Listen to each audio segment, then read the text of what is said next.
batu bara.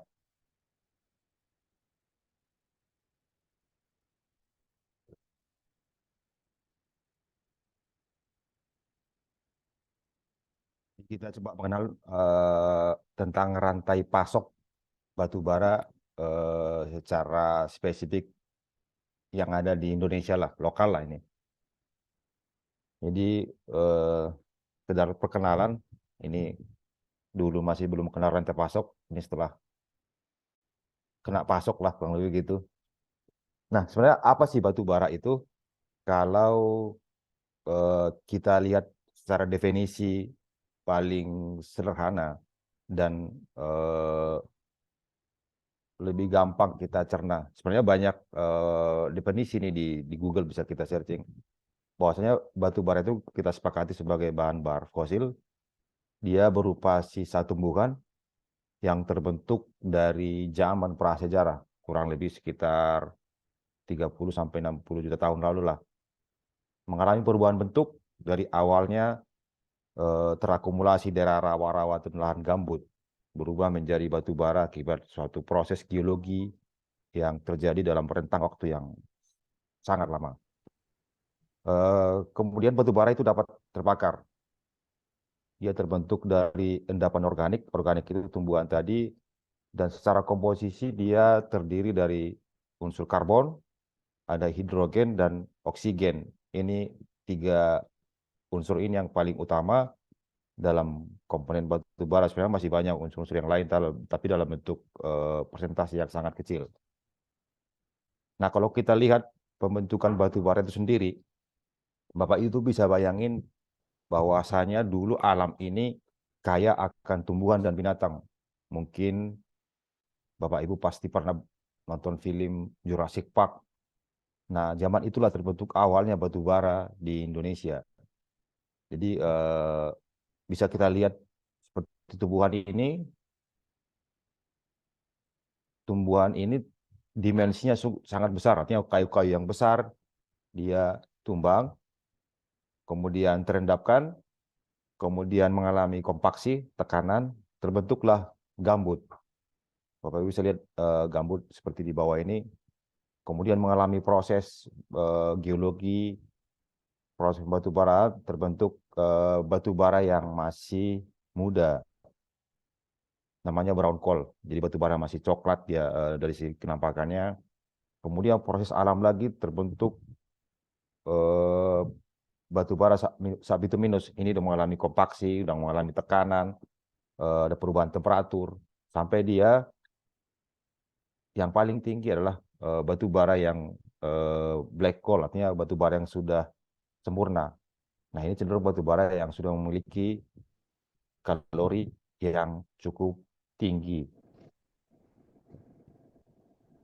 Nah, kalau kita lihat profil batu bara di alam kurang lebih seperti ini Bapak Ibu. Jadi ini lapisan batu bara yang paling atas yang kuning ini tanah penutupnya atau overburden.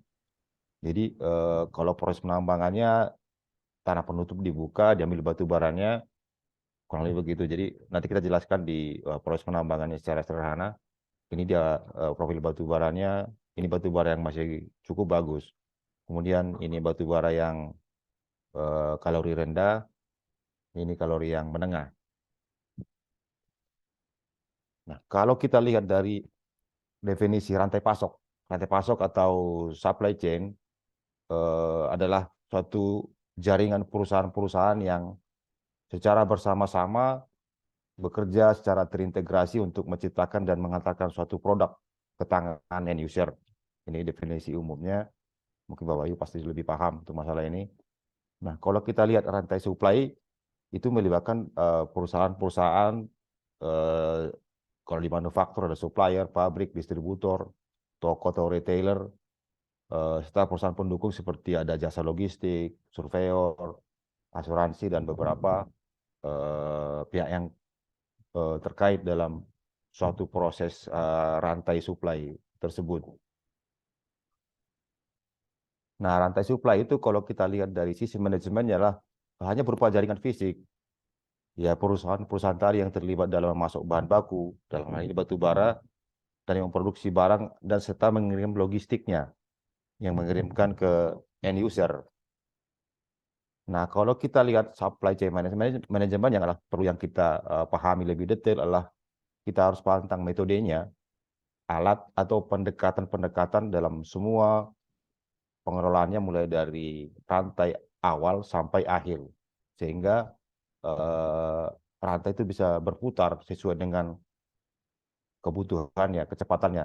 Nah, kita lakukan pendekatan yang tekan dalam supply chain management itulah harus terintegrasi dari satu pihak ke pihak lain secara keseluruhan dengan semangat kolaborasi agar dia bisa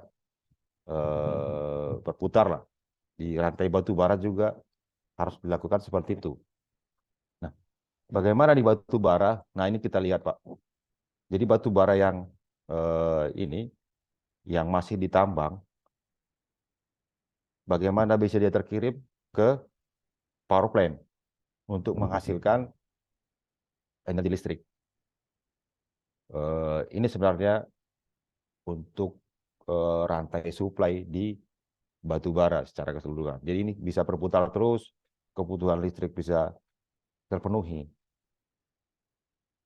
Nah, jadi rantai supply di batu bara itu adalah kalau saya definisikan secara sederhana adalah rangkaian pendekatan yang digunakan untuk mengintegrasikan pemasok dalam hal ini penambang, kemudian produser bisa berupa owner, kontraktor tambang, bisa sampai ke gudang karena batu bara itu nggak bisa langsung, harus melalui penumpukan tertentu namanya stockpile. Ini bisa dilakukan secara efektif agar persediaan barang dapat diproduksi dan terdistribusi secara sempurna pada jumlah yang tepat, lokasi yang tepat, dan pada waktu yang tepat dengan biaya secara keseluruhan bisa tersistem dan bisa diminimalisir selagi berusaha untuk membutuhkan kebutuhan dan layanan kepada customer. Kemudian kalau kita lihat komponennya, khusus di batu bara itu bisa kita bagi 3. Pertama di upstream, di bagian hulu, kemudian di midstreamnya atau di middle-nya, sama di downstream, di hilir. Coba kita telah satu-satu. Kalau kita bicara di upstreamnya, itu meliputi aktivitas suatu perusahaan tambang sendiri dengan para mitra kontraktor dan mitra kerja lainnya sampai mereka bisa menggunakan batu bara ke pihak penyalur. Jadi aktivitas utama adalah pengadaan batu bara sendiri. Ini bisa kita lihat kurang lebih kita di sini di upstreamnya dari skema ini. Nah, ini kita lihat skema tambangnya, Bapak Ibu. Tahap awal ini kita lihat masih daerah greenfield, dia masih areal hutan. Tahap pertama yang kita lakukan setelah proses engineeringnya selesai, artinya sudah dilakukan feasibility study, sudah dilakukan perhitungan cadangan, sudah dilakukan main desainnya, desain tambang, dan semua AMDAL, serta ketentuan-ketentuan yang ditentukan oleh regulasi pemerintah khusus untuk tambang, baru dilakukan land clearing. Ini vegetasinya kita tebang, kita kumpulin. Kemudian kalau sekarang ada namanya perhitungan tegakan. Jadi kayu yang ada di dalam sini sebenarnya yang kita tebang itu harus dikalkulasi, Pak. Dan itu dilaporkan. Berapa yang kita gunakan, berapa yang kita tidak gunakan. Setelah dilakukan land clearing, baru luasan area yang kita buka, kita kalkulasi, kemudian kita laporkan, masuk ke dalam laporan tambangnya, baru dilakukan topsoil removal. Jadi tanah pucuk, biasanya tanah merah, dan tanah yang masih bisa ditumbuhi oleh vegetasi, itu kita kupas terpisah. Dan itu dikumpulkan untuk dipakai lagi nanti di akhir tambang. Setelah topsoil removal dilakukan, kemudian dilakukan overburden removal. Jadi tanah penutup ini yang di luar topsoil baru bisa dilakukan, digali. Penggaliannya bisa langsung free digging kalau memang batuannya masih lunak. Kalau batuannya keras, dilakukan drilling and blasting, artinya dilakukan pemboran baru diledakin agar bisa dilakukan penggalian sesuai mekanismenya. Setelah dilakukan penggalian, baru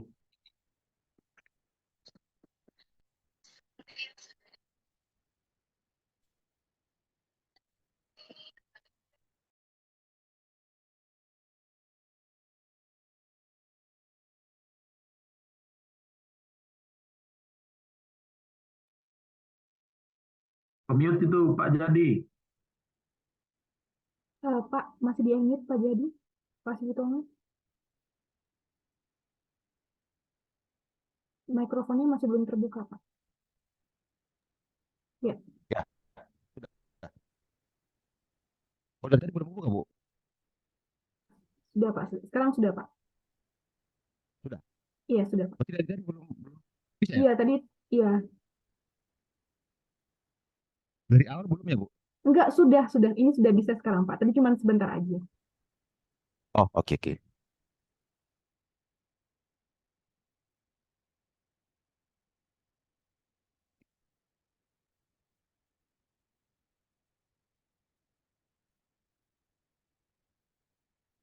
Oke, saya lanjut ya, Bu.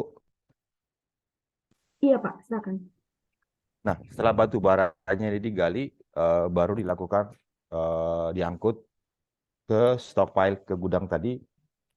Eh, Stockpile itu ada dua biasanya ditambang, ada stockpile yang di penumpukan yang dilakukan di tambang, kemudian penumpukan yang dilakukan di pelabuhan sebelum dimuat ke kapal.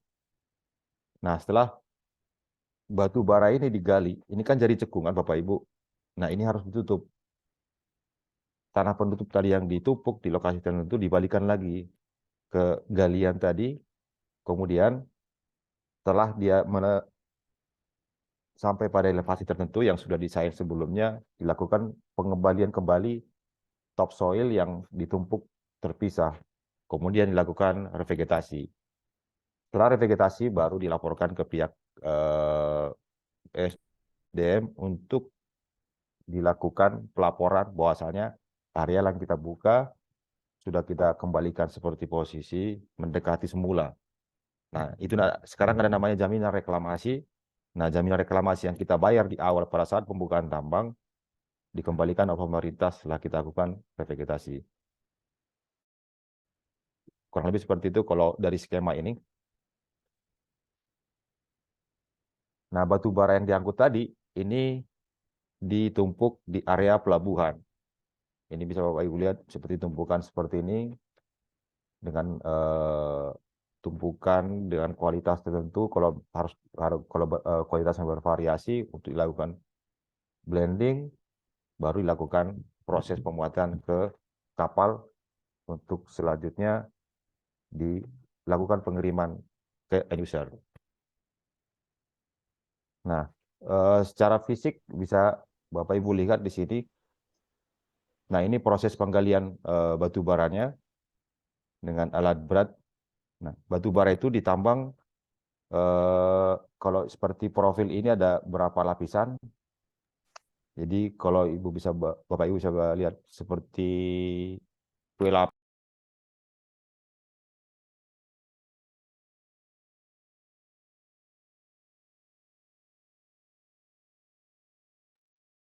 Pak, suaranya masih di-unmute ya, Pak? Ya, Masih mute, sorry. Ya. Bu ya. Ya, sudah, Pak. Sudah. Nah, Bapak itu bisa lihat profil batu bara itu sendiri di alam kurang lebih seperti ini. Ya, ada berlapis-lapis dan biasanya masing-masing lapisan ini memiliki kualitas yang berbeda-beda, sehingga perlu dilakukan eh, kontrol kualitas di sini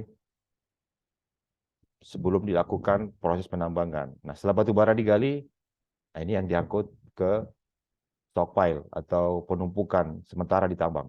Kemudian batu bara ini digali kan masih bongkahan-bongkahan yang besar-besar untuk bisa dijual, dilakukan proses penggilingan atau pengecilan ukuran atau crushing lah. Nah, ini di crushing di sini.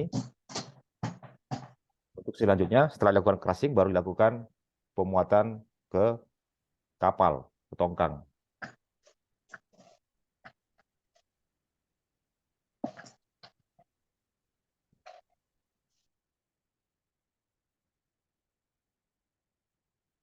Itu mungkin itu yang di upstreamnya, di lokasi tambangnya ya.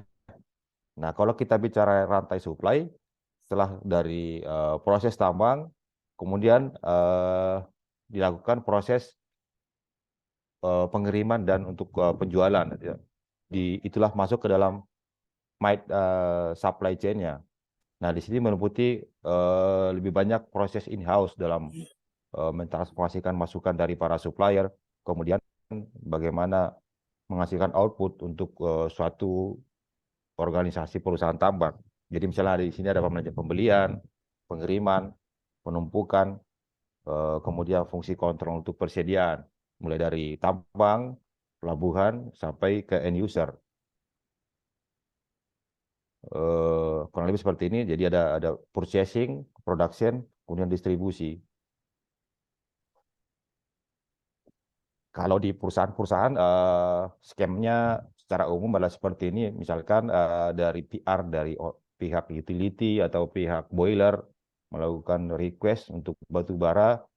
Nah, kita hitung berapa kebutuhannya, kualitasnya, kemudian ada create PO, kemudian ada proses negosiasi pembelian dari pihak purchasing ke pihak supplier, baru dilakukan proses pemuatan, kemudian ada fungsi kontrol dari dokumen, pengapalan sama yang lain-lain untuk kelayakan pengiriman itu, baru analisa dari kualitas batu bara yang dikirim, apakah masih sesuai dengan yang di request berdasarkan data analisa, ada certificate of analysis namanya.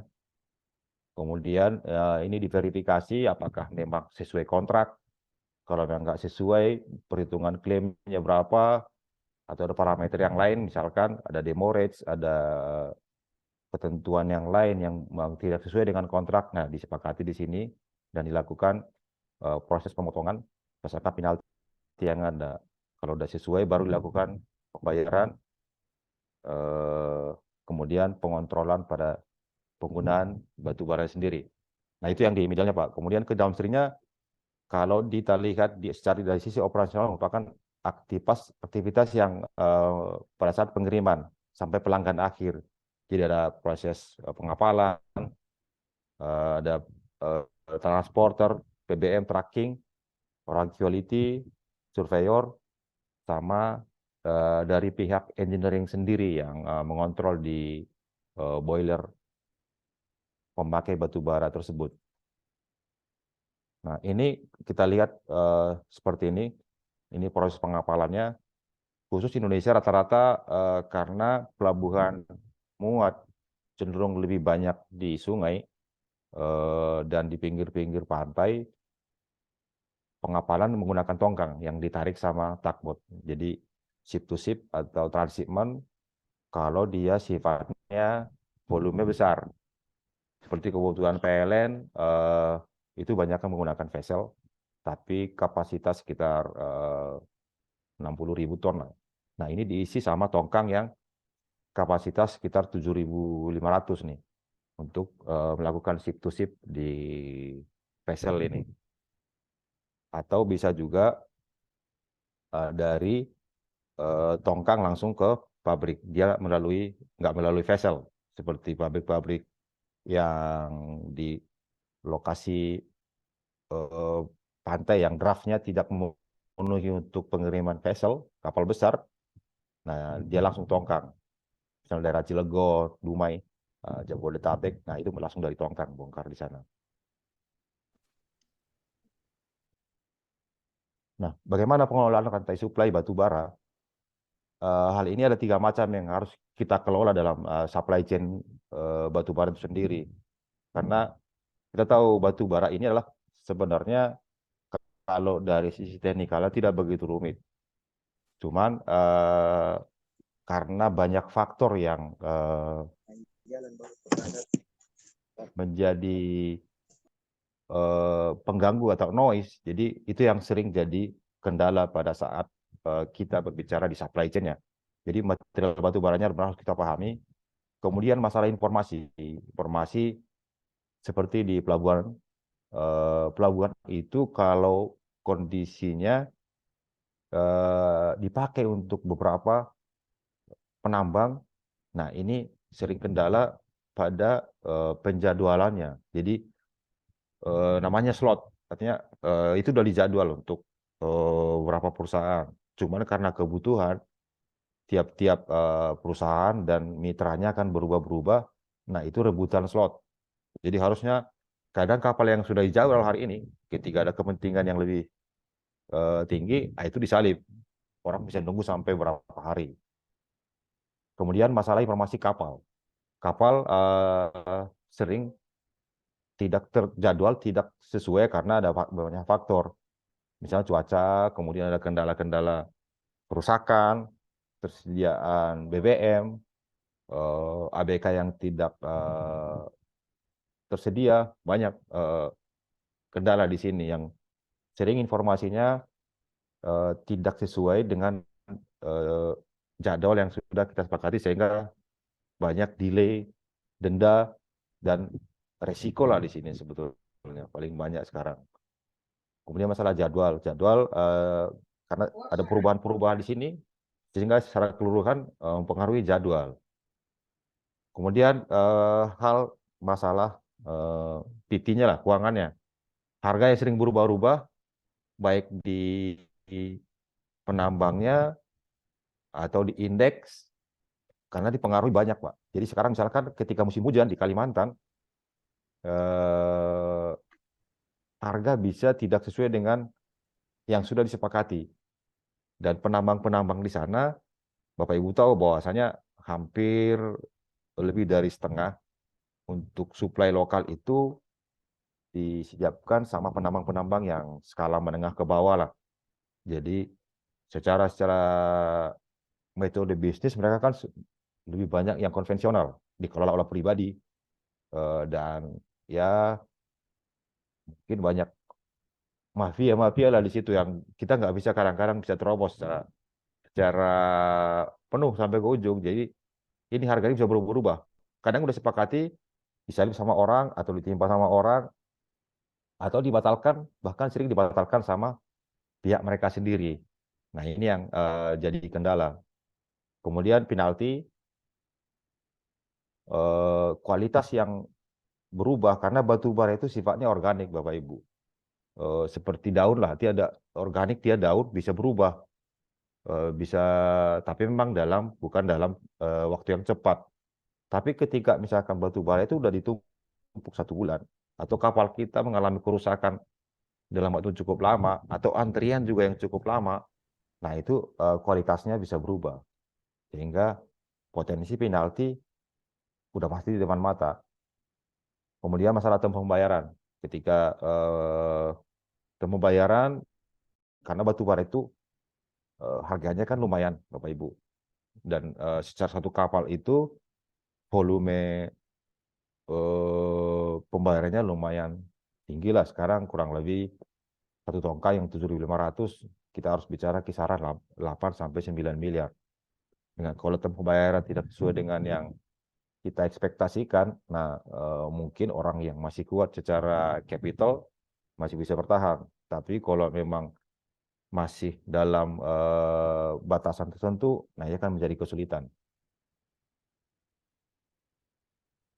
Nah ini kalau kita lihat 3 parameter tadi, kalau ini memang di industri retailer, secara prinsip sih untuk batu bara kurang lebih sama. Nah, sekarang apa yang menarik sebenarnya kalau kita berbisnis atau berusaha di rantai pasok batu bara itu? Sebelum hal yang menarik kita uraikan, sebenarnya terus terang ini cukup banyak masalah. Kalau kita lihat pada rantai suplai batu bara ketika kita lihat sepanjang berapa tahun lah di Indonesia. Pertama, rantai pasok itu bisa sangat panjang karena melibatkan banyak mitra internal dan eksternal yang di tempat yang berbeda.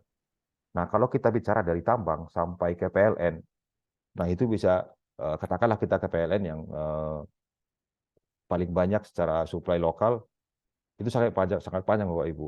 Karena si penambang sangat jarang yang bisa langsung suplai ke penambang. Si penambang tadi dia hanya nambang, pokoknya dia nggak mau tahu batu bara itu kualitasnya apa, jadwalnya berapa. Saya nambang nggak ada batu bara, kamu kamu beli nggak ada batu bara, saya jangan dimarahin. Kalau begitu, saya tidak tahu batu bara ini kualitasnya seperti apa. Yang penting kamu bisa beli dan bayar ke saya sesuai kesepakatan. Pokoknya begitu, Pak. Nah, akibat ini muncul namanya biasanya kalau di Kalimantan dari penambang masuk lagi ke pengumpul.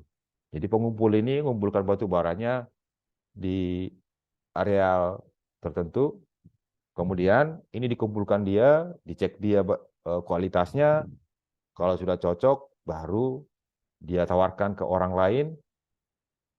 Selanjutnya dari pengumpul tadi masuk ke trader, trader baru ke user.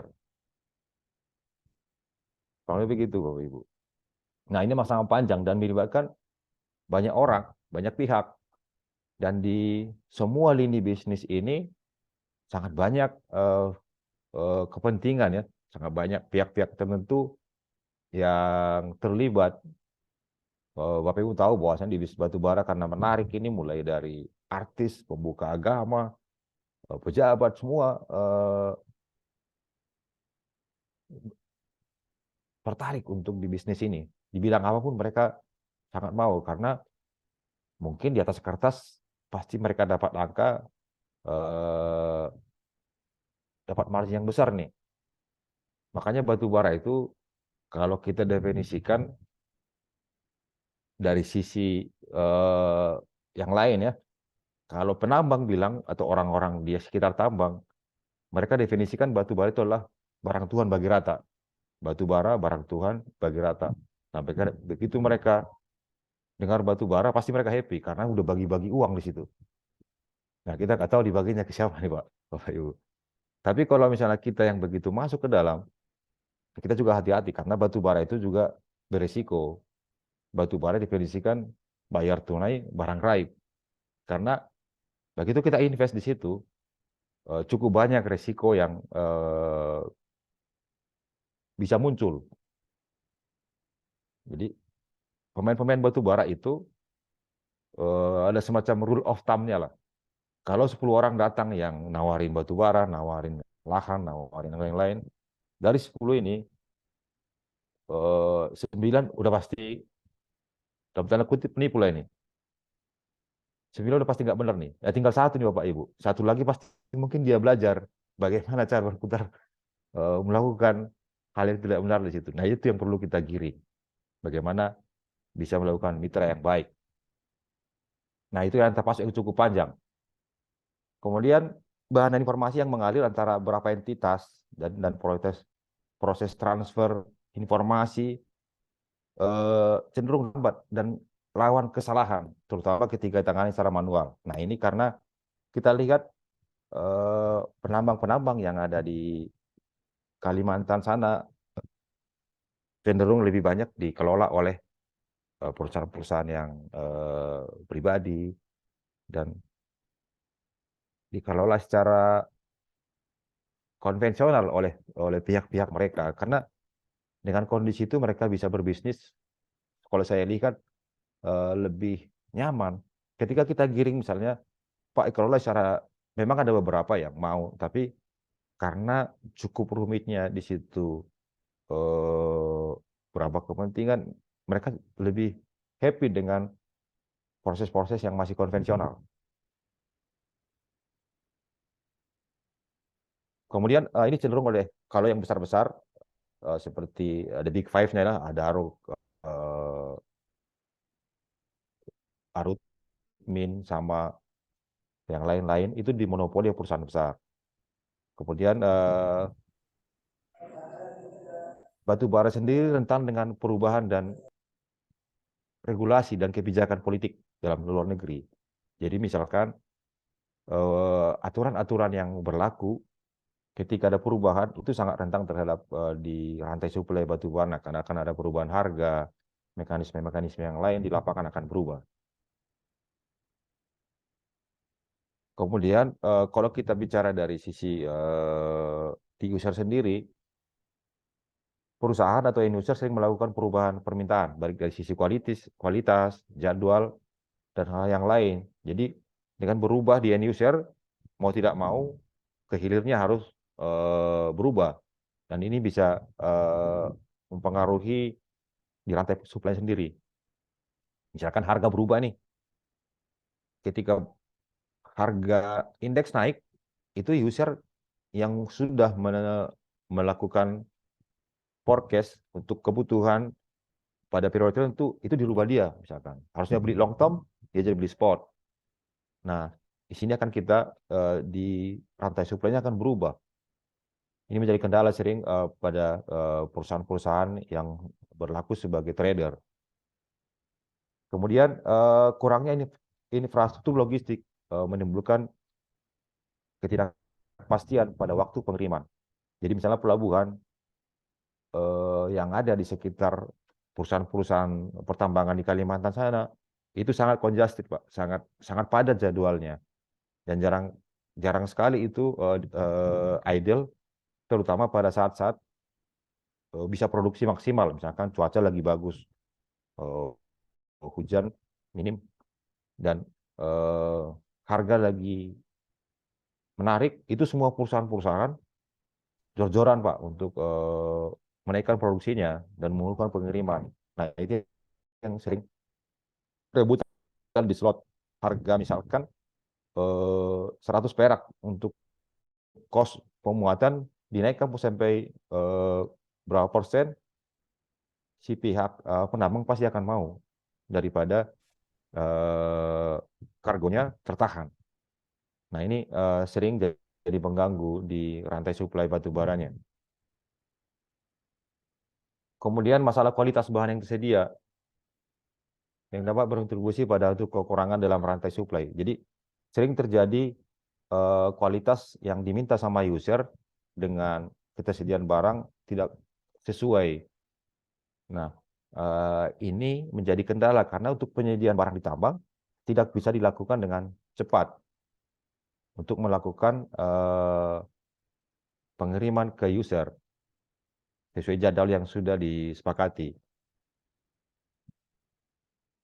Nah, perusahaan-perusahaan pertambangan yang memiliki lebih banyak masalah di pasokan yang tidak memiliki infrastruktur terpaksa menggunakan jasa logistik eksternal. Nah, ketika dia harus sewa tongkang atau sewa pelabuhan di luar tambang dia lagi yang sudah yang biasa dia lakukan jasa pemuatan, itu butuh waktu. Makanya sering terjadi delay di sini. Nah, sebenarnya kalau kita lihat dari kompleksitas struktur di rantai suplai batu bara, berapa faktor yang mempengaruhi baik secara eksternal ya. Pertama, ketersediaan kargo di tambang itu sangat dipengaruhi cuaca. Kemudian kondisi tambang sendiri. Misalkan kita udah lihat di tambang itu batu baranya udah ready, udah lakukan expose, udah siap digali, tiba-tiba longsor. Nah, itu butuh waktu sangat lama, Bapak Ibu. Kemudian slot tadi yang di Pelabuhan Muat, ini yang sebenarnya bottleneck nih. Sampai sekarang belum bisa diatasi karena memang untuk bangun pelabuhan juga butuh investasi yang cukup besar dan sisi perizinan juga cukup sulit. Kemudian kenapa dia delay? Misalnya sering terjadi adalah masalah dokumen karena belum tentu semua perusahaan tambang itu memenuhi kriteria yang ditentukan oleh pemerintah. Jadi ya bayar pajak, royalti, kemudian sering kendala masalah dokumen CNC-nya, apakah lahan itu belum clear, tapi dia lakukan penambangan. Setelah diverifikasi, ternyata ada masalah. Jadi dokumen CNC-nya nggak keluar. Kemudian masalah sumbangan-sumbangan ke pihak ketiga. Nah, sekarang yang cukup banyak misalnya masalah kuota. Pemerintah sekarang melakukan kebijakan dalam penentuan kuota, namanya kuota DMO, Domestic Market Obligation. Jadi penambang harus melakukan pengiriman batu bara ke domestik dengan persentase tertentu. Kemarin masih 25%, ada info mau naik ke 35% dari total produksinya, harus dikirim lokal. Ketika ini nggak terpenuhi dulu, dia nggak bisa melakukan ekspor. Kemudian ketersediaan dan kondisi kapal tongkang, karena kapal-kapal yang ada sekarang ini umumnya udah kapal-kapal tua, jadi sering kadang-kadang begitu dia memuat, banyak masih melakukan perbaikan, butuh waktu. Kemudian kondisi dermaga sendiri. Kondisi dermaga bisa dari fasilitas yang tersedia dengan tongkang yang masuk nggak memenuhi. Kemudian masalah pasang surut air, karena kita lihat pelabuhan itu berada di daerah-daerah sungai yang besar yang dekat muara. Kedalaman air sangat dipengaruhi pasang surut. Misalkan dia pada saat mau muat, air masih surut, draftnya tidak memenuhi, si kapal harus nunggu sampai air naik memenuhi, dia sudah bisa sandar normal. Sampai begitu juga dia lakukan pemuatan, begitu udah komplit loading, air masih kondisi surut, kapal tidak bisa lepas. Nunggu air sampai bisa dia ngapung kapal itu baru bisa keluar. Kemudian ada cuaca, kalau ombak tinggi, kapal-kapal tidak bisa berlayar, dia harus nunggu berlindung sampai ombak reda. Kemudian masalah surveyor dan asuransi. Nah, asuransi ini wajib sama surveyor karena mereka melakukan verifikasi untuk semua dokumen pengiriman batu bara tersebut. Nah, kalau kelihatan tantangan tadi, perubahan, misalkan pada saat pembeliannya, perubahan kebutuhan yang user itu harus dilakukan secara forecast, harus dilakukan yang baik dari segi kebutuhan, pemakaian, harus dilakukan dengan baik. Kemudian pembelian sifatnya spot dan mendadak ini menjadi kendala karena pengiriman batu bara tidak seperti beli katakanlah barang-barang yang dapat didapatkan di toko-toko retail, kan beli beras atau beli BBM. Nah, batu bara tidak bisa dilakukan secara spot dan mendadak. Kemudian slot dermaga tadi, antrian dipotong, masalah prioritas. Kemudian resistensi terhadap perubahan yang mendadak.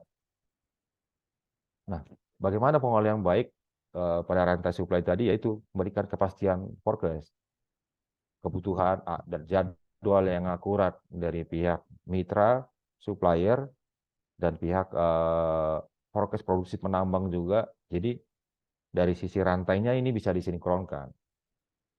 Kemudian harus ada sedikit fleksibilitas dalam hal perubahan jumlah, kemudian kualitas dan jadwal, artinya tidak kaku. Karena itu tadi Pak, jadwal tidak bisa kita buat fix, sama kualitas juga tidak bisa fix 100%, karena ada perubahan-perubahan tadi. Kemudian dari sisi yang lain, perusahaan juga harus menyiapkan safety stock, artinya katakanlah dia kebutuhannya 1.000 ton per hari, secara wajar batu bara itu kita lihat dari sisi pengirimannya, kalau memang dia butuh waktu lama, nah dihitung safety stock itu apakah 2 minggu, apakah 3 minggu, 1 bulan, tergantung dari perhitungan nanti di situ. Jadi ketika ada kendala eksternal yang tidak bisa diprediksi, pabrik masih aman, penggunaan masih ada dari stok. Sampai saat ini batu bara itu belum bisa dilakukan metode just in time, artinya zero stock belum bisa, zero inventory belum bisa karena melihat dari sisi supply-nya tadi. Kecuali ada gudang atau intermediate di luar si perusahaan itu yang bisa supply. Kemudian kalau kita lihat hal yang penting pada rantai suplai batu bara tadi adalah bagaimana kita melakukan manajemen rantai pasokan yang efektif dan semua pihak yang terlibat tadi, stakeholder tadi menjadi suatu partner, mitra dalam melakukan suatu strategi yang baik. Jadi semua bisa memenuhi sasaran yang mereka tentukan. Nah, keunggulan bersaing tergantung pada hubungan yang erat antara supplier dalam jangka waktu yang panjang. Artinya bisa dilakukan dalam long term strategic relationship. Nah, kalau kita lihat yang menarik tadi, katakanlah kita ambil contoh satu nih dari proses tambang tadi, bagaimana kita bisa menghasilkan revenue di situ di bisnis batu bara di rantai supply-nya. Nah, kalau kita lihat tambang, tambang itu peluang yang untuk bisa dilakukan adalah bisa jadi owner tambang atau memilih konsesi, kemudian bisa jadi kontraktor, bisa jadi kontraktor utama, atau bisa juga subkon, atau juga bisa jadi penyewa alat berat di situ. Kemudian di angkutan, angkutan cukup banyak karena batu bara itu, apalagi kondisi sekarang, dia makin jauh dari pelabuhan ke sumber batu baranya, ke tambangnya. Karena dulu yang pertama-tama ditambang adalah dekat pelabuhan. Sekarang sudah bergeser ke arah hulu dan jarak dari pelabuhan ke tambang makin jauh. Nah, ibu butuh angkutan yang banyak. Kemudian jasa pendukung bisa untuk supporting, misalnya catering, konsultan dan yang lain-lain di situ. Kalau kita lihat di supporting logistiknya, bisa jasa angkutan batu bara tadi berupa kapal atau juga yang bisa truk yang direct dari tambang ke end user. Kemudian jasa pelabuhan. Ini masih terbuka lebar. Kemudian jasa pendukung seperti catering tadi juga yang lain-lain. Nah, di tradingnya sendiri, trading masih terbuka untuk supply lokal atau juga bisa ekspor. Kemudian bisa surveyor, konsultan, yang lain-lain juga masih banyak di sini. Nah, coba kita lihat misalkan katakanlah trading. Ini harga batu bara terakhir minggu lalu. Nah, memang ini sudah ada penurunan dari beberapa periode yang sebelumnya yang cukup signifikan tingginya ini mengalami penurunan. Nah, kita nggak tahu nih apakah setelah ada kebijakan baru dari luar, misalnya adanya, apakah China masih membuka keran untuk impor dari Indonesia, atau kebijakan Australia dengan China. Nah, ini membuka peluang kita jadi penyedia batu bara untuk perusahaan-perusahaan yang trading ekspor. Contoh misalnya kita lihat grafik ini Bapak Ibu. Ini grafik harga batu bara. Pada periode Juli 2002 ini masih tinggi-tingginya nih. Sempat hampir mendekati 300 US dollar per ton. Turun sedikit, ini naik lagi. Nah, ini turun, ini sekarang lagi posisi agak jumping ya, turun nih. Tapi kita nggak tahu nih apakah memang kalau ada kebijakan luar negeri atau kebijakan yang lain, ini potensi naik masih ada. Nah, kalau memang yang beberapa penambang yang punya kapitalnya sehat, nah sekarang ini mereka menahan ekspor. Tapi kalau nanti prediksinya nanti begitu masuk kuartal kedua atau kuartal ketiga, harga naik, ya mereka akan naikkan kapasitas produksi untuk penjualan di akhir tahun ketika prediksi mereka harga itu naik.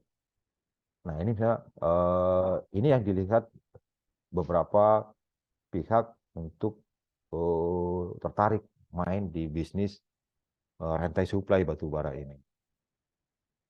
Mungkin itu yang bisa saya sampaikan Bapak Ibu. Kalau ada eh, pertanyaan bisa kita discuss.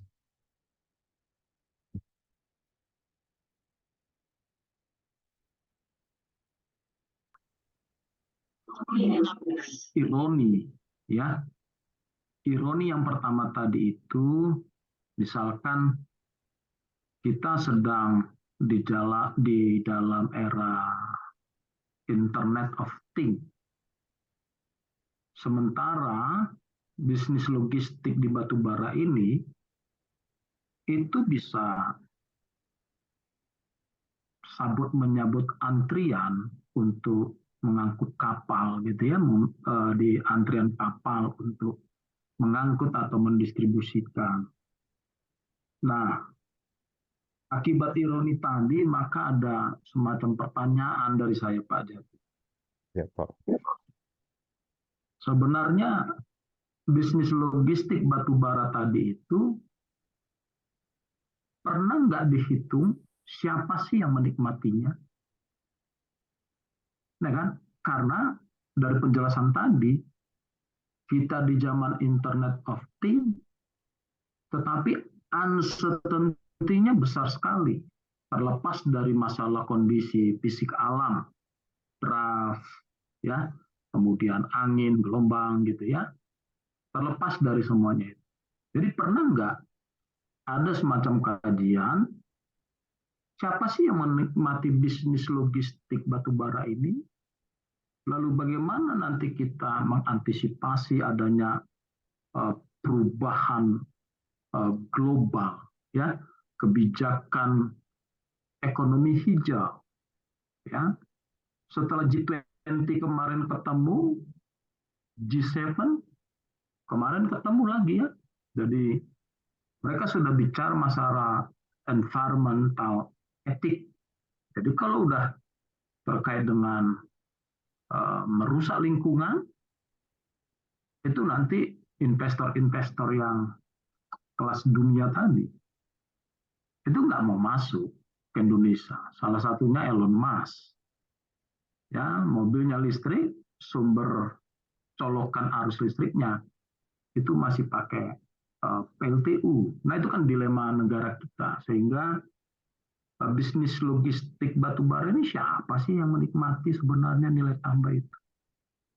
Kita tahulah pemain-pemain lokal yang ada ya di Kalimantan dan segala macam gitu kan. Memang ini cuan sekali gitu ya. Makanya tadi ada singkatan batubara gitu ya, barang Tuhan Lagi rada. Nah itu menjadi salah satu tagline, dan kita tahu juga sebenarnya batu bara yang diperdagangkan itu, ya, saya juga punya teman pengusaha batu bara, dia bilang dengan tidak malu lagi, dia bilang, oh sebagian besar batu bara yang saya perdagangkan itu Spanyol, Paronyolong gitu ya. Jadi yang dipindahkan di tengah laut itu kan sering kita lihat di YouTube gitu ya. Nah itu yang saya ingin tanyakan Pak Jadi siapa sih yang sebenarnya menikmati ini? Karena kalau kita lihat ke Undang-Undang Dasar 1945 pasal 33, bumi, air, bla bla bla bla dikuasai oleh negara dan pergunakan sebesar-besarnya untuk kemakmuran rakyat. Rakyat yang mana? Kalau kita bicara pertumbuhan ekonomi, maka sebenarnya ekonomi di Indonesia ini hanya dikuasai oleh segelintir orang.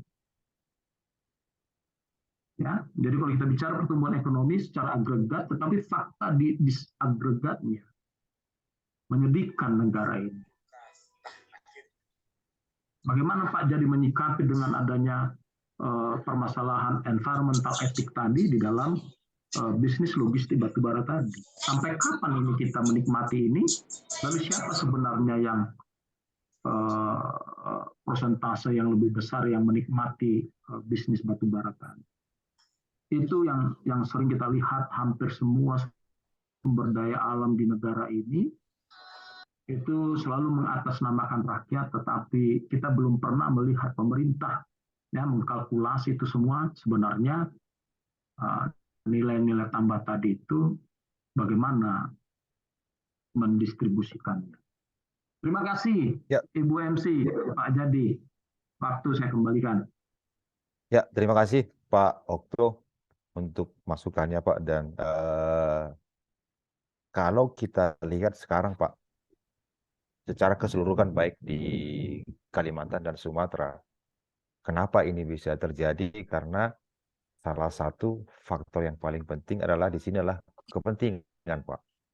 Nah, kalau kita lihat di bisnis logistik batu bara ini sendiri, pemilik-pemilik kapal-kapal tongkang ini sebenarnya kalau secara holding mereka satu paket juga dengan pemilik-pemilik tambang yang ada di sana, tapi memang dilakukan terpisah karena dari sisi kepastian bisnis, Pak, tongkang ini nggak akan bisa jalan kalau nggak bermitra dengan mereka. Dan rata-rata sekarang perusahaan-perusahaan tambang yang kelas menengah ke atas itu membuka perusahaan baru khusus logistik, dipisahkan dari tambangnya. Itu yang terjadi dan kapal-kapal yang mereka miliki ini sebagian besar mereka kunci untuk tambang mereka. Ketika kita melakukan transaksi dengan orang ini, mau nggak mau harus terpaut dengan grupnya mereka sendiri, sehingga eh, kita nggak bisa berbuat banyak sebetulnya, Pak. Ketika misalnya kita datangkan kapal dari luar, akan menjadi kendala karena ini nggak jadi prioritas. Jadi misalkan di pelabuhan ini ada antrian 10 tongkang. 8 tongkang punya mereka nih, kita ada 2. Tapi ketika misalnya katakanlah harusnya tanggal 1 kita udah masuk, nanti itu bisa bergeser ke tanggal berikutnya, bisa 10 hari nunggu, Pak. Tongkang ini 1 hari nunggu, ini kena demurrage, sekarang ini sudah di atas 60 juta, bahkan ada yang 100. Paling murah 50 juta katakanlah, Pak. Ketika dia 10 hari nunggu, udah 500 juta kita hilang. Gitu. Nah ini eh, memang sangat sulit. Kalau kita bicara dari sisi teknologi, kenapa sih nggak dibikin semacam Grab ada GPS-nya, ada apa semua. Ini juga dilengkapi kok. Masalahnya kan wewenang ini bisa sampai ke sini, keputusannya di yang punya pelabuhan. Yang punya pelabuhan ini sekarang ini paling enak dia begitu jualan slot. Misalkan ada si A yang punya pelabuhan, saya dekat sama si A ini, entah saya pejabat atau apa gitu. Saya bilang sama dia, saya beli slotnya, misalkan katakanlah 10 aja. 10 slot yang saya punya di sini, itu saya jual lagi ke orang lain, ke si B. Si B jual lagi nanti ke si C. Padahal itu juga jadwalnya. Nah, itu yang berputar-putar di sini, Pak. Nah, ini kan jadi sumber penghasilan di mitra-mitra yang ada di sini, berputar-putar di sini. Nah, itu enggak kita sama-sama tahu lah, katakan setingkat pejabat tertentu pasti punya kuasa di sini, pasti punya kuota di sini. Nah, itu digunakan dia. Nah, kita kalau mau bisa dapat, ya harus mendekati ke mereka. Berapa kita bayar, ya kesepakatan kita dengan mereka. Kalau begitu. Nah, itulah lingkaran itu, Pak. Banyak kepentingan di sini. Kemudian, untuk dalam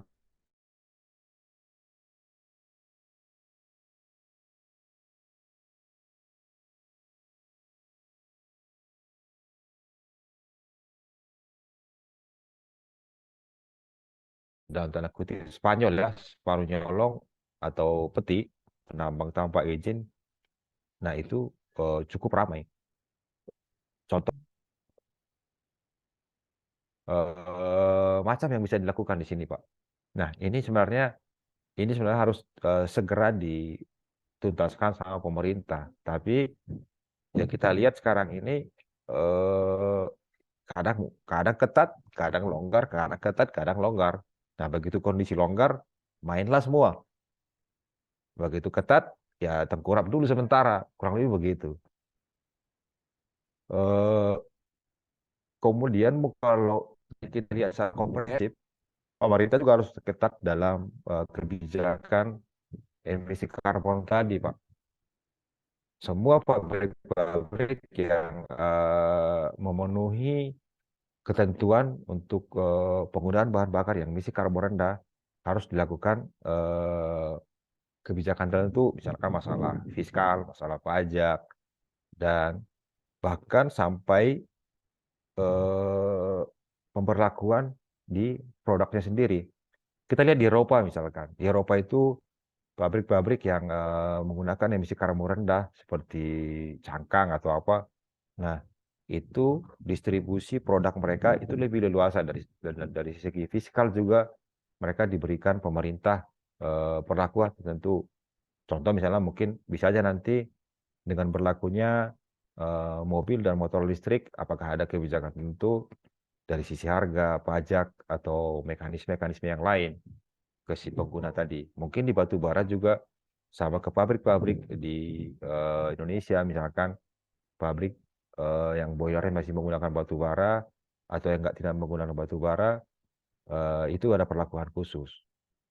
Cuman kalau kita lihat dari sisi biayanya, Bapak Ibu, penggunaan batu bara dengan bahan bakar yang lain ini masih yang paling efisien. Kalau kita bicara misalkan, katakanlah yang sekarang berkembang tenaga listrik, investasinya cukup besar dan kapasitasnya juga terbatas. Pembangkit listrik yang menggunakan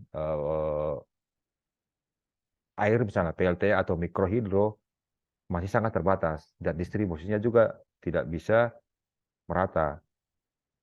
Mikrohidro itu masih kapasitas kecil-kecil 2 mega, 1 mega. Nah, sementara kebutuhan dengan kondisi sekarang ini cenderung meningkat cukup tajam. Apakah memang antara supply demand dengan pembangkit yang ada dengan kebutuhan listrik yang tersedia itu yang tidak berimbang. Mau tidak mau pilihan masih ke batu bara ini. Karena perbandingan sederhana misalkan ketika kita hidupin genset di pabrik dengan masih menggunakan batu bara itu bisa 40% bisa kita reduce cost-nya. Nah, apakah sekarang si user atau si pabrik atau PLN bisa switch dengan kondisi seperti itu, dia meninggalkan batu bara, untuk jangka pendek mungkin masih cukup sulit.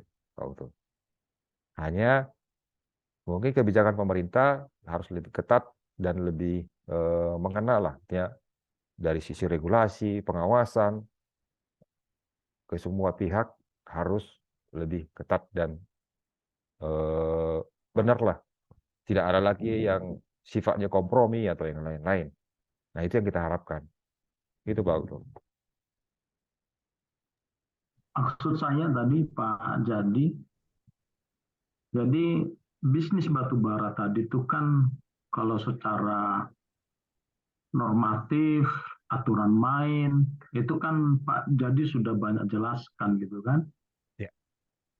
Jadi semua industriawan yang saat ini ada di Indonesia memang lebih prefer dia menggunakan batu bara karena dari sisi individu dia pasti lebih menguntungkan.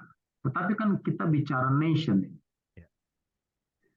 negara, gitu kan? Nah, tadi kan aturan main sudah banyak. Aturan main banyak, tetapi pemerintah tidak pernah mengkuantifikasi sebenarnya. Untung nggak bisnis batu bara ini untuk negara?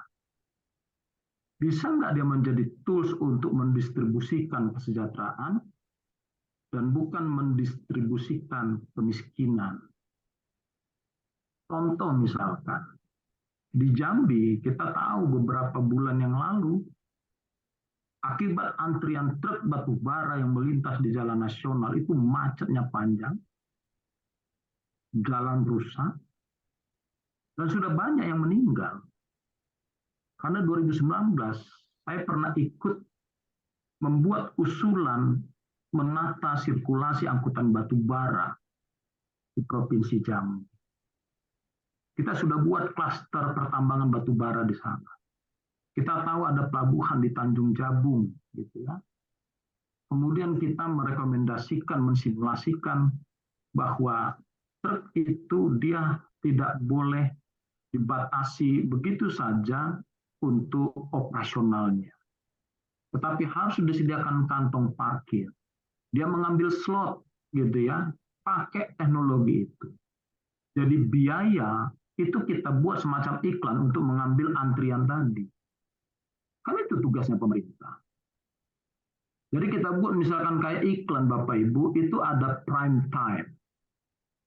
Jadi ketika kita minta masuk slot di prime time, maka biaya yang kita setorkan ke pemerintah atau retribusi yang diwajibkan oleh pemerintah itu harusnya besar.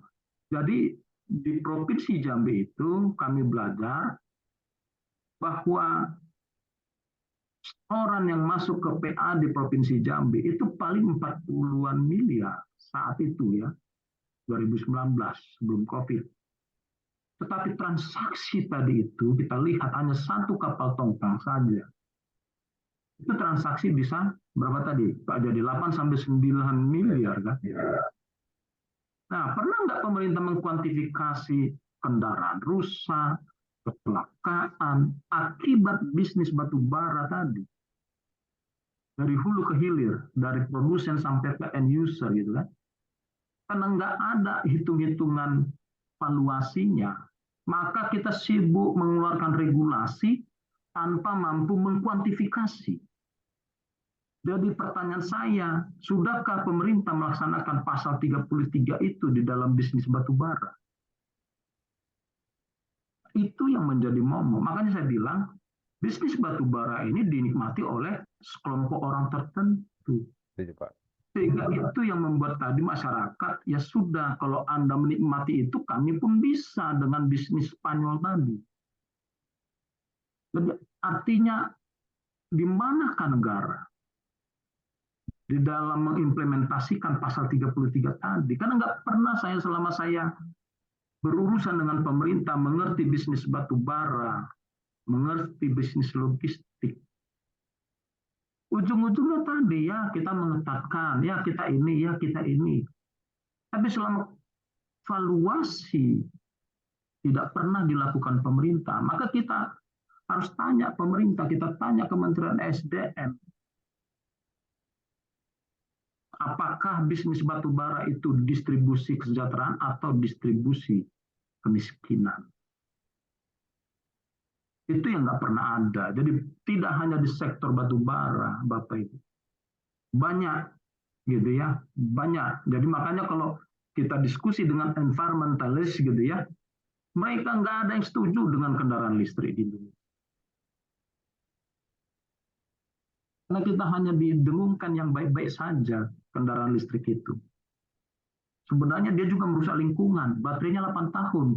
Nanti setelah jadi limbah mau diapain? Apa antisipasi mitigasi di masa mendatang? Jadi total cost itu yang nggak pernah dihitung sama pemerintah. Total cost, total benefit yang kita peroleh dari seluruh aktivitas tadi, itu nggak pernah kita disampaikan sama pemerintah. Jadi yang baik-baik aja yang disampaikan, yang kurang baik itu ditutup. Artinya Bapak Ibu, kita nggak pernah dapat informasi berimbang. Itu sekedar saran. Yang masalah aturan tadi yang Pak Jadi bilang itu common sense. Tapi kita nggak pernah tahu sebenarnya bisnis sumber daya alam tadi itu, sudahkah pasal 33 tadi itu diimplementasikan. Itu Pak Jadi maksud saya. Jadi siapa yang menikmati nilai tambah tadi? Terima kasih. Terima kasih Pak Auto. Nah, kalau memang kita bicara siapa yang menikmati, terus terang kan tidak bisa kita terunjuk hidung ke pihak tertentu, Pak. Memang regulasi yang dari pemerintah sudah ada dan sudah diimplementasikan. Tapi yang namanya oknum, ya kita lihat sendirilah kondisi sekarang ini. Siapa sih yang berkepentingan di situ?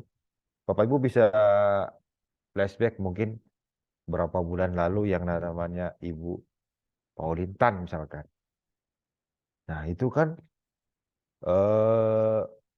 seperti yang dibilang Paul tadi, dia main Spanyol misalnya, peti.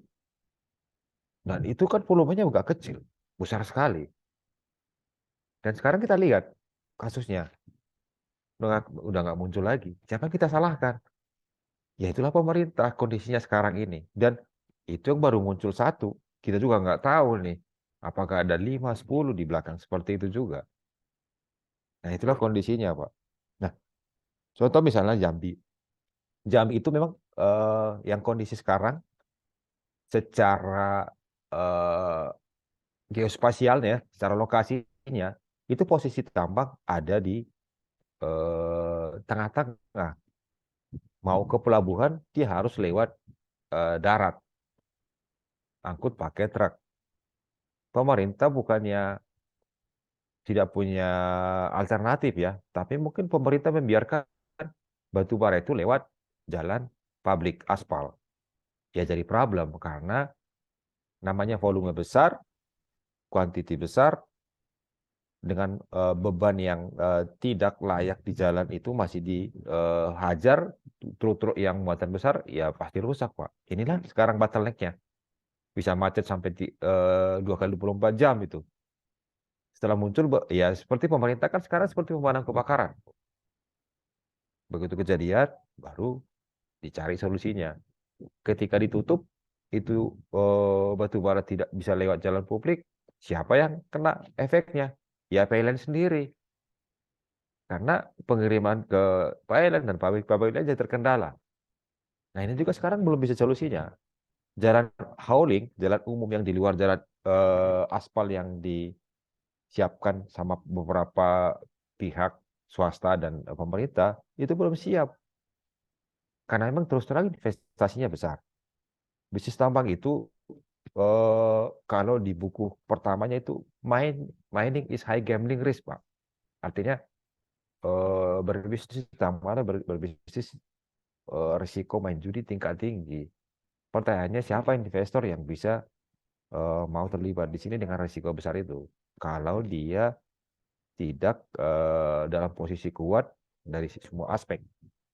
Nah itu yang menjadi kendala, Pak. Sama juga di logistika juga begitu. Harga kapal ini untuk bid satu tongkang ini tidak mudah. Ketika ini misalkan idle atau standby dalam 1 bulan 30 hari hanya 15 hari operasi, udah susah. Nggak akan bisa balik bulan. Kalau lebih gitu, Pak. Jadi kita berharap sih pemerintah untuk kedepannya mempunyai formula kebijakan yang lebih efektif dan tepat lah. Jadi semua stakeholder baik masyarakat, pemerintah, swasta bisa menikmati nih dengan batu bara ini. Dari segi PAD juga, memang batu bara sekarang mungkin urutan ketiga dari pembayaran devisa ya, setelah minyak dan yang lain-lain. Mungkin ada apa lagi nanti begitu bergeser ke listrik, kebutuhan listrik untuk mendrive mobil-mobil listrik dari mana, Pak? Pembangkit. Pembangkit ini butuh apa? Ya tetap sumbernya batu bara juga. Jadi memang ini harus lingkaran yang harus dibangun sempurna biar bisa geraknya cepat dan tepat. Gitu, Pak. Mungkin ada Siap, terima yang lain, Pak. kasih Pak Jadi. Ya, Pak. Terima kasih, Pak. Waktu. Baik, terima kasih Pak Okto. Selanjutnya Bang Desem, silakan Bang. Ya, terima kasih moderator, terima kasih narasumber. Saya Desem Canipar, aktivis. Saya seorang aktivis dan saya sedang memperhatikan kekayaan alam kita dan seterusnya. Satu pertanyaan dan ada beberapa statement. Tapi sebelum statement saya pertanyakan dulu. Habis statement ini, habis pertanyaan ini nanti akan tutup statementnya. Pertanyaannya adalah ketika ada regulasi dari pemerintah diubah dari minyak tanah ke gas alam, ada proses di sana, yaitu proses mengganti minyak bumi, yaitu minyak tanah dulunya, kami di Sumatera bilangnya minyak lampu, saya kebetulan marga Jennifer Bang, jadi horas. Ya, jadi minyak tanah itu diganti dengan batu bara Bang. Itu sempat ada statement itu dan batu bara itu disalurkan seperti menyalurkan arang dan itu ada di mal-mal juga. Beberapa orang kaya menggunakan batu bara untuk memasak. Bahkan ada di iklan televisi juga batu bara. Nah, pertanyaannya, sebagai seorang praktisi, apakah penyebabnya sehingga tidak mungkin lagi, tanda kutip tidak mungkin ya Bang, karena sekarang kita sudah sangat sulit menemukannya. Kalau orang awam seperti saya dibilang batu bara, sangat sulit menemukan batu bara. Apakah penyebabnya? Itu pertanyaannya Bang. Nah, setelah pertanyaan ini seperti saya katakan tadi, ada statement. Statement saya adalah seperti ini, Bang. Memang pasal 33 ayat 1 pasal 945 Undang-Undang kita mengatakan alam dan seterusnya. Nah, yang saya mau sampaikan juga pada dalam kesempatan ini adalah oke lah, batu bara itu banyak mafianya, banyak bisnis apanya yang tidak jelasnya. Lantas kami yang tidak orang teknis ini, kami yang bukan praktisi ini, kami yang orang awam gigit jari, artinya apa, Bang?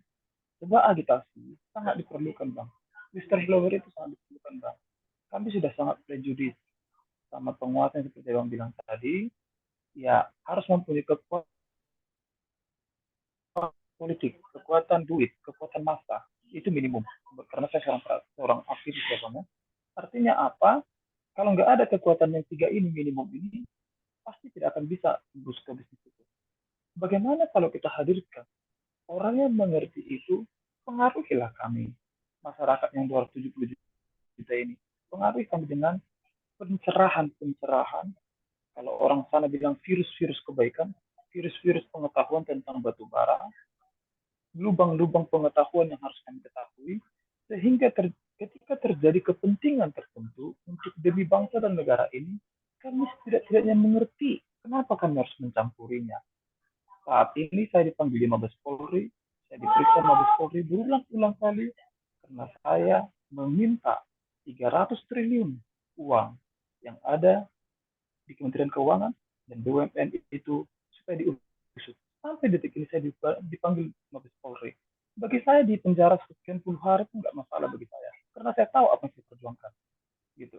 Nah, saya tidak akan ragu untuk mencampuri batu bara jika memang batu bara untuk diperjuangkan demi kalayak ramai. Enggak, bukan untuk pribadi saya, tidak.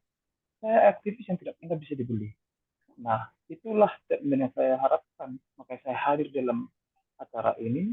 Mohonlah, Bang, berikan kami pemahaman, pengetahuan, ruang yang semakin terbuka untuk mengetahui siapa batu bara ini. Barang Tuhan bagi rame-rame ini. Siapa ini sebenarnya? Barang apa ini sebenarnya? Kami hanya tahu namanya, kami tahu fungsinya. Untuk terjun 50 sampai 1 kali kami tidak tahu kok. Seandainya kami diminta membangkit listrik di Samosir contohnya, atau di Jakarta contohnya, membangkit listrik tenaga batu bara.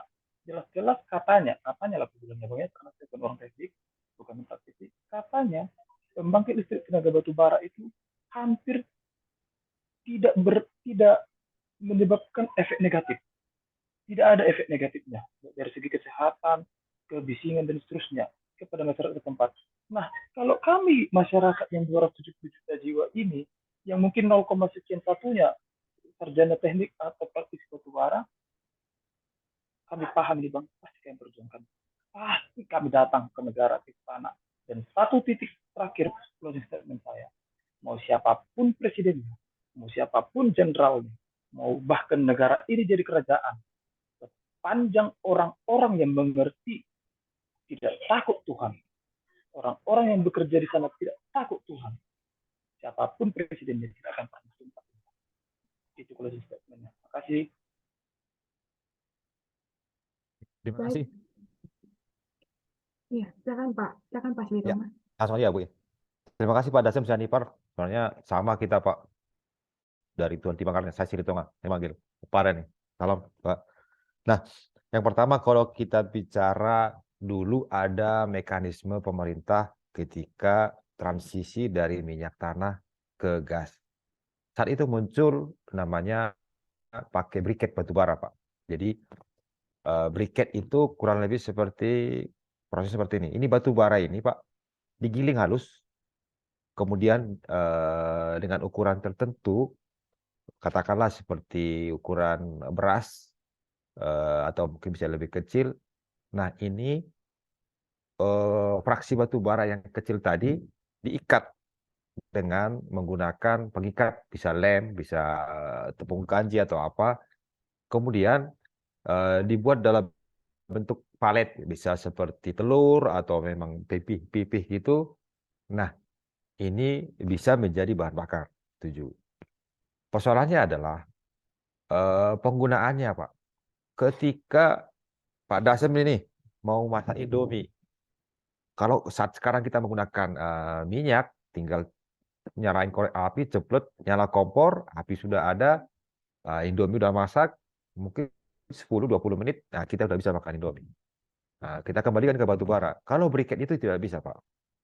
Briket itu harus dia proses lama, kurang lebih itu kalau batu bara yang katakan kualitasnya menengah ke atas, middle kalori ke atas, yang bisa digunakan ke briket, kita butuh kurang lebih sampai 45 menit, paling cepat 30 menit, baru batu bara yang nyala.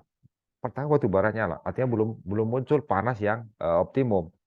Masih butuh lagi 15 menit, baru dia manasin, katakanlah wajan, kuali. Nah, baru kita bisa masak Indomie. Artinya, ketika kita kondisi kelapar, baru bisa kita makan Indominya hanya butuh waktu kurang lebih 1 jam. Ya, kalau memang perut masih normal, pada dasarnya masih aman. Tapi begitu kita udah kelaparan, ya mungkin kompor sama wajannya bisa kita tendang, kurang lebih gitu. Jadi nggak efektif dia. Nah, sekarang penggunaannya untuk apa? Kenapa masih ada? Sampai sekarang kalau misalkan Bapak Ibu lewat lintas Sumatera, di daerah-daerah Muara Enim, sekitarnya, warung-warung Padang, warung Minang yang masak rendang, itu kan butuh proses lama. Nah, itu masih ada beberapa menggunakan batu bara, dan itu saya lihat sendiri. Bagaimana dari sisi kita bicara uangnya nih?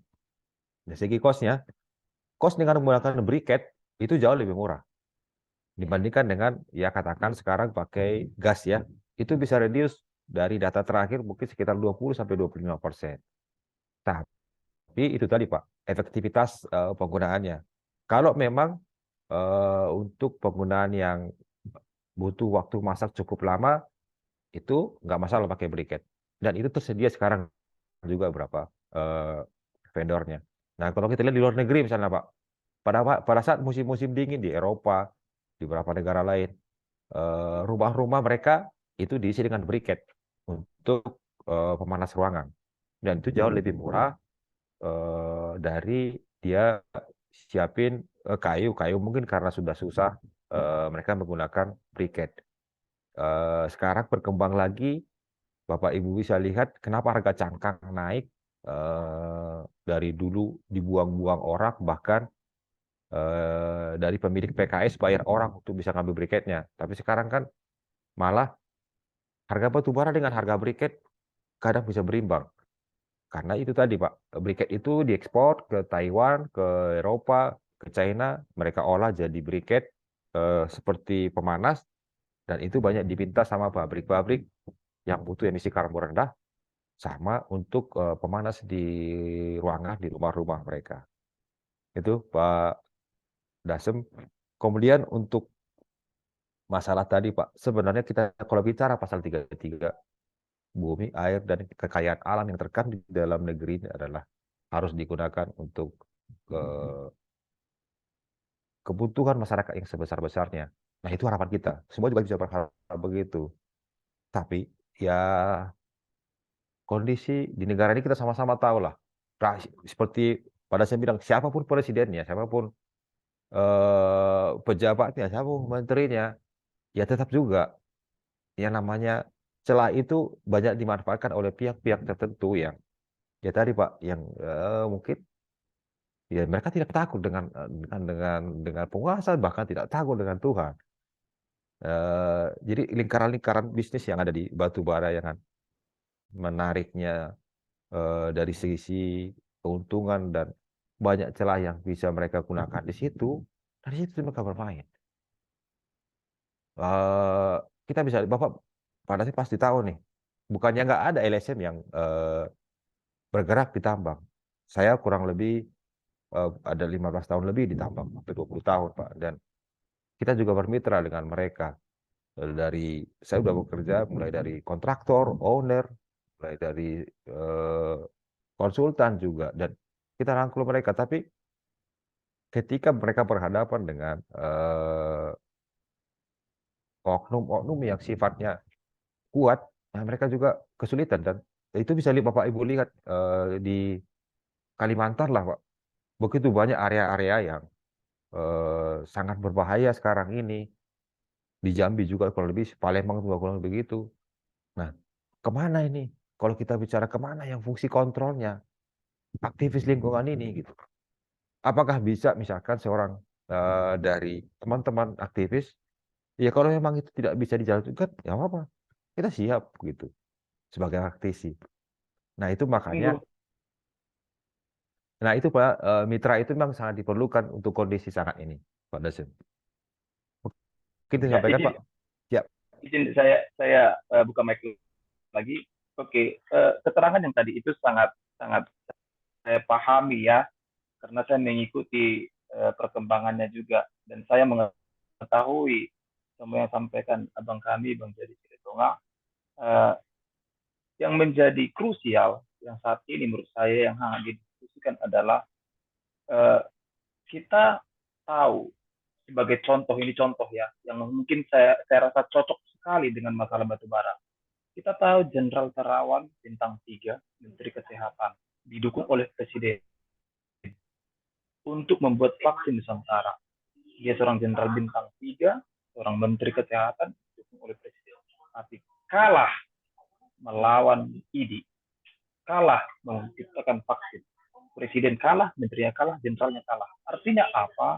Abang kami, Bang Jadi Silitonga, dan juga semua audiens yang hadir di sini, tanpa ada perlawanan kepada yang tidak benar, kepada yang tidak takut Tuhan, mustahil kita bicara sejahtera. Saya sangat menggugah hati kawan-kawan, teman. Saya sudah bolak-balik dipenjarakan, ditahan ya, bukan karena dipasal, hanya karena diperiksa di Mabes Polri. Secuil pun saya tidak mundur. Artinya apa? Iya, ketika aktivis itu berhadapan sama jenderal, sama petinggi, sama orang besar, ciut memang nyali, iya. Kencing di celana, iya. Saya kencing di celana, mohon maaf, saya vulgar. Tapi saya untuk demi negara ini, saya tidak akan pernah takut. Nah, yang mau saya sampaikan adalah, abang kami, saya tunggu tadi seperti bilang tadi, abang kami tunggu kapan kita bisa diskusikan untuk Indonesia lebih jauh.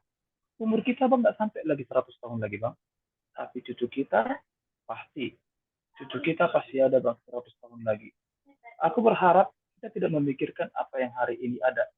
Kita harus berharap sampai kapan negara ini bertahan, sampai kapan kekayaan alam Indonesia ini disalahgunakan. Rubicon, berlian, pesawat jet tidak akan pernah memuaskan orang rakus. Nggak akan pernah puas. Jangan pernah kasih sama orang rakus. Kasih sama orang pernah cukup, yang tak bersyukur. Itulah yang kami ingin harapkan dari kesempatan ini. Mungkin secuil yang bisa kita hadirkan. Paling karena 30 orang kita berbanding 270 juta. Tapi 30 orang pun kita, kalau memang satu hati, satu barisan, why not? Kita bisa mengubah negara ini kok. Saya anak anggota Soekarno. Soekarnois, berikan saya 1000 pemuda, ya 100. Saya akan pindahkan Gunung Semeru. Berikan saya 100 pemuda, ya 10. Saya akan guncang dunia. Salam merdeka. Salam juang. Baik, terima kasih Bang Desem. Terima kasih Pak Silitonga. Kita sudah tiba di penghujung acara. Pertanyaan dari Bang Desem adalah yang terakhir untuk sesi diskusi kita pada malam hari ini. Namun sebelum kita menutup kelas ini, izinkan kami menyampaikan beberapa hal. Yang pertama tadi di awal kita belum ada memperkenalkan narasumber kita pada malam hari ini. Malam ini kita ditemani belajar oleh Bapak Jadi Silitonga, STMM. Beliau adalah praktisi pertambangan.